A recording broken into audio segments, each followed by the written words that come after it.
Hi friends, welcome back to MKP English. நாம இன்னைக்கு சந்தோஷத்தை எக்ஸ்பிரஸ் பண்றதுக்கு தேவையான இங்கிலீஷ்ல காமனா யூஸ் பண்ற சென்டென்சஸை பத்தி பார்க்கலாம்.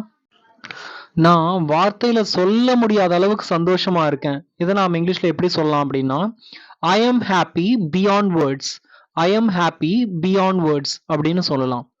நான் அளவில்லாத சந்தோஷத்துல இருக்கேன். இதை நாம இங்கிலீஷ்ல I am happy beyond measure.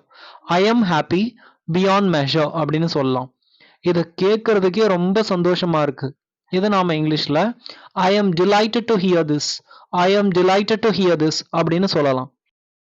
என்னுடைய சந்தோஷத்துக்கு எல்லையே இல்லை.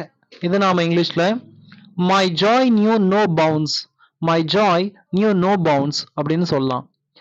இப்ப கிடைச்சிருக்கிற வேலை உனக்கு திருப்தியா இருக்கா? இதை நாம இங்கிலீஷ்ல are you happy with your new job.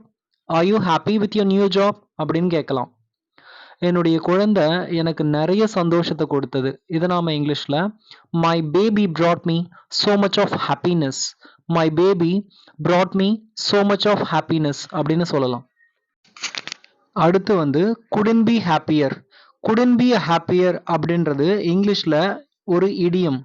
இந்த இடியத்தை பார்க்கும்போது couldn't be happier அப்படின்னா சந்தோஷமா இல்லை அப்படின்னு நாம மிஸ் அண்டர்ஸ்டாண்ட் பண்ணிக்குவோம். இதோட மீனிங் நாம நினைக்கிறதுக்கு நேர்மாறா இருக்கு.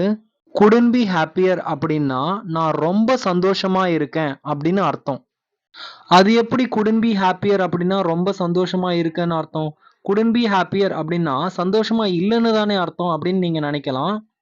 ஆக்சுவலா இதோட மீனிங்கான எக்ஸ்பிளனேஷனை நேட்டிவ் ஸ்பீக்கர்ஸ் எப்படி முன்வைக்கிறாங்க அப்படின்னா, ஹாப்பி அப்படின்னா சந்தோஷமா இருக்கேன்னு அர்த்தம். ஹாப்பியர் அப்படின்னா ரொம்ப சந்தோஷமா இருக்கேன் அப்படின்னு அர்த்தம். couldn't be happier அப்படின்னா நான் ஏற்கனவே ரொம்ப சந்தோஷமா இருக்கேன், இதை விட என்ன சந்தோஷப்படுத்தவே முடியாது அப்படின்னு அர்த்தம். அதனாலதான் could not be happier அப்படின்னு நெகட்டிவ் சென்ஸ்ல இருந்தாலும் இது பாசிட்டிவ் மீனிங்கை கொடுக்குது. உங்களுக்கு புரிஞ்சிருக்கும் அப்படின்னு நினைக்கிறேன் ஃப்ரெண்ட்ஸ். இதை யூஸ் பண்ணி சில எக்ஸாம்பிள் சென்டென்சஸை பார்க்கலாம். எனக்கு பதவி உயர்வு கிடைத்தது நினைத்து ரொம்ப சந்தோஷமா இருக்கு. இதை நாம இங்கிலீஷ்ல I got promotion.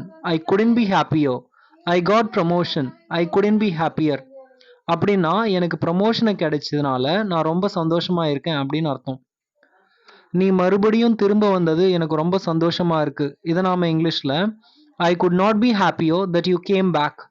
I could not be happier that you came back அப்படின்னு சொல்லலாம். கண்ணில் தண்ணி வர அளவுக்கு சிரிச்சான். இதை நாம இங்கிலீஷ்ல he laughed till tears ran down his face. he laughed till tears ran down his face அப்படின்னு சொல்லலாம். அவங்க ரெண்டு பேரும் சந்தோஷமா வாழ்ந்தாங்க. இதை நாம இங்கிலீஷ்ல they lived happily ever after. they lived happily ever after அப்படின்னு சொல்லலாம். என்னால முடிஞ்சா சந்தோஷமா உதவி செய்வேன். இதை நாம இங்கிலீஷ்ல I will help if I can. I will help if I can அப்படின்னு சொல்லலாம்.